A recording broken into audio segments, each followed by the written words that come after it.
Everybody, halftime, and after a slow start to this game in which the Kings trailed by 6 at the end of one, they now have a 56-42 lead, a big second quarter, completely controlling the flow of the game, guys, in the return of De'Aaron Fox. Jerry, how are you? Your thoughts?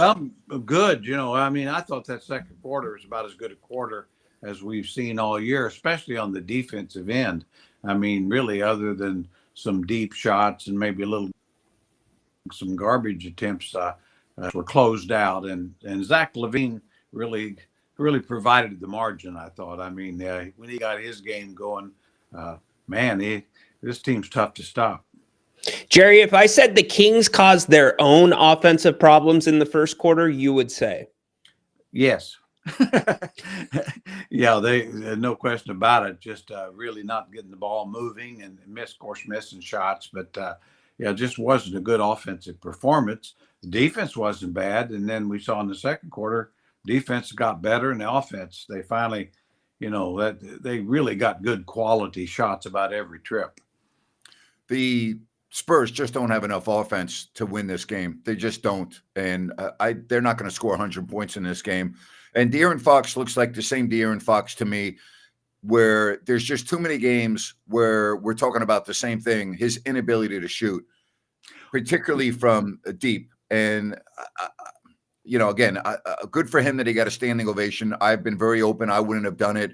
I think he quit on this team. I think the comments leading up to the trade and post-trade have really told the story. The article today by Sam Amick in The Athletic was very revealing. But what's done is done. The important thing is to win the game, guys. Yeah, and really, obviously, the trade, and of course, Zach LaVine came over in the trade, and he certainly has performed extremely well, really, since kind of getting his feet under him after the All-Star break and all. And give Keon Ellis a lot of credit here. I mean, De'Aaron's not going to get a lot of good shots against him. I mean, he just isn't. Yeah, I was surprised they doubled De'Aaron a couple times there in that first half. But as long as the Kings, Jerry, keep up the hustle, they've got a 20-7 lead in second chance points right now. I agree with Grant. I don't think the Spurs can score. Yeah, I don't think they can score enough. They really don't have anything they can do inside. And then Valanciunas is just so much bigger and stronger than anybody. So he's going to clean up the glass. And I don't see how the Spurs will make a game of it, to be honest. I don't either. I think the Kings will blow them out. I think they're going to win this game 125-95. Yeah, I could see the Kings getting to 120 and maybe even getting a 20-point win here. I really think that defensively, they really have had the answers, other than, Castle's made some shots, which he doesn't normally make, but he's a terrific young player, and he can probably create his own shot easier than De'Aaron can. Interesting. Harrison Barnes knocked down a couple as well. I think the Kings win. I'm going to say 119-99. All right, I like that. You should notice that, Grant. He just got one less point on offense and one less on defense. Boy, you copied me, Ryan. Hey, great minds think alike, Jerry. Well, again, what you were talking about Valanciunas a moment ago, he is. Again, I keep talking about this, Jerry. He's the type of player that, as a coach, you know what you're going to get every single night from him, and that is such a luxury to have.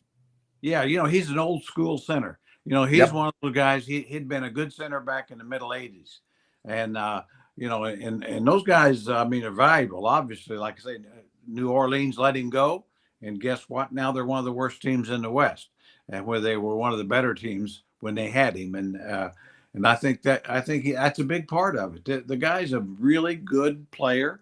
Would start on about 10, 12 teams in this league for sure.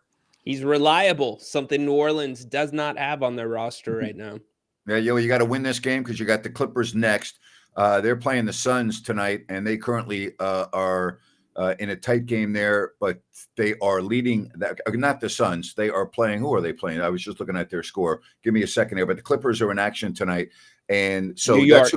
The New York. And the Knicks got real problems right now. The Knicks have actually come back to lead that game. I'm sorry, 34-31. But Jalen Brunson hurt his ankle in overtime of the Lakers game. and they believe he's going to miss some significant time. What a huge loss that would be for the Knicks. Of course, they come into Sacramento for the Kings' next home game. You also have to remember that Jaren Jackson is out for Memphis. So, you got a chance here against some teams coming up without their key players. Yeah, exactly. I mean, I saw the injury to Brunson. Yeah. The Knicks, I don't see how they can be really super competitive without him. I mean, I don't either. Such a tough competitor and all that, and then offense is such a problem for him anyway. But and then, as you mentioned, Memphis did beat Dallas tonight, but without Jaren Jackson, I mean they're very guardable. If you can slow down Bain and John Morant just a little bit, they can't score enough.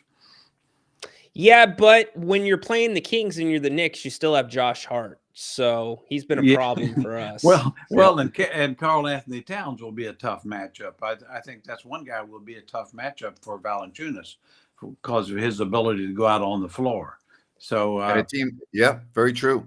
A team that's starting to play well is Minnesota. They have now won 4 in a row. They beat Miami tonight on the road by 2 points, and they now have a record of 36-29, 7 games over 500. So we thought they would when they got Randall and everyone back, and I don't believe the Gobert, but I mean Randall's a big part of what they do. They're starting to find themselves right now. Yeah, and Dante DiVincenzo, back, and he's really starting to help them as a consistent off the bench guy or even as a starter. So I think they're going to move on up a little bit, and Kings just got to do what they can do is win games. That's it. Yeah, and they also have the easiest schedule coming home in the Western Conference. All right, Jerry, Kitchen Handy is a viewer that tunes in all the time, and I think he needs some Jerry Reynolds advice here because he's got a second child that he just found out of on the way. Furious, my wife passed out on the couch while my kid is watching Sing 2 on the big TV while I have to watch on my phone. How do you handle it, Jerry? Boy, I don't know that. Now that is a problem. I'd have to say I would find somewhere to go on get on. If you have to watch on your phone, watch on your phone, but get in a room by yourself where you can enjoy it. Get away from everybody else. Yeah, I got 2 words for you. Good luck. Right now, that's what the Spurs are going to need because they're going to get manhandled here in the second half if the Kings come out and play a good first 5 or 6 minutes of the third quarter. They will run away and hide from the Spurs. Spurs have not been playing well. They're not good. We obviously know about their injury to Wembanyama. And I just, unless the Kings get very careless and very sloppy, they're gonna win this game. There's too much firepower on offense. Even if Levine would go cold, you have DeRozan, you have other players. I know Monk's not playing. I know Sabonis is not playing. I get that. But the Kings roster is still significantly better than the Spurs right now. Oh, absolutely. Without Wembanyama, they just have nobody to protect the basket. Nothing. And then, with Fox being challenged as well as he is to get good shots, they're very guardable. Vassell's a very good player, but he is guardable. And no, I don't think the Kings. It's a case where the Kings, the Spurs can't win the game. The Kings could lose it, but the Spurs can't win it. Grant, I just go back to the hustle. The start of the second quarter, they were diving for balls. That's what really kicked off that good defensive and offensive run. That has to stay in place here in the second half. Yep, it does, and it will. And we'll talk a lot coming up on the postgame show about all of the news leading up to today. The article by Sam Amick, which I've talked about on this show, by the way. Yep. Huh? I said you nailed it. Yeah, I mean, I've talked about Vivek. I've talked about how he has too many people in his ear. I've talked about how he goes outside of the organization instead of leaning on his executives. And he unfortunately believes what people tell him and doesn't realize that it's self-motivated to get a job or to do this or to do that. The story that Sam wrote today with the involvement of his daughter and Jeremy Lamb is an absolute embarrassment. I mean, it's embarrassing. There's no other way to say it. It's embarrassing. And that's the biggest problem with the Kings. And I've chronicled that on this show over the past months and really to a degree years.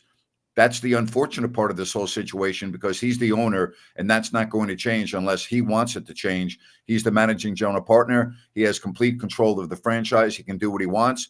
And if you don't like it, then you don't have to be a fan, or you can just deal with it. But that's not going to change. And that's the reality of the situation. So it is what it is, I guess is what I'm saying. But there's nothing in that article that surprised me. Nothing at all.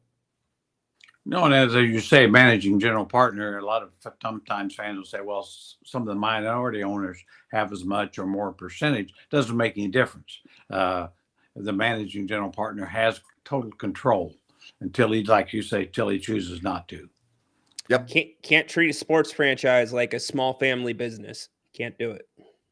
No, you can't. And you can't treat a sports franchise like you treated your business in the Silicon Valley. That's the problem. You can't do it. You just can't. And unfortunately, nothing has changed. That's the problem.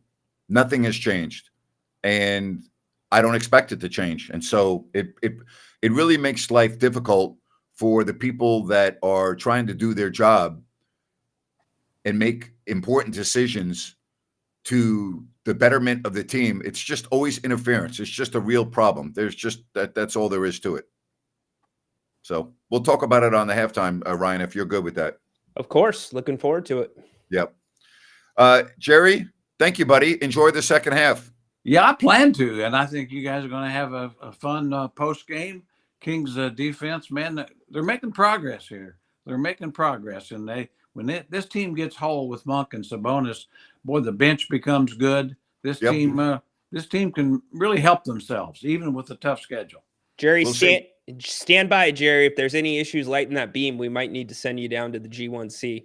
Get that fixed. Yeah, well, you got a better chance of getting down there than me. So. Yeah, Jerry will be sleeping. All right. Thanks, Jerry. Thanks, Ryan. We'll see everyone at the end of the game right here with your phone calls. Thanks very much for watching our coverage here on If You Don't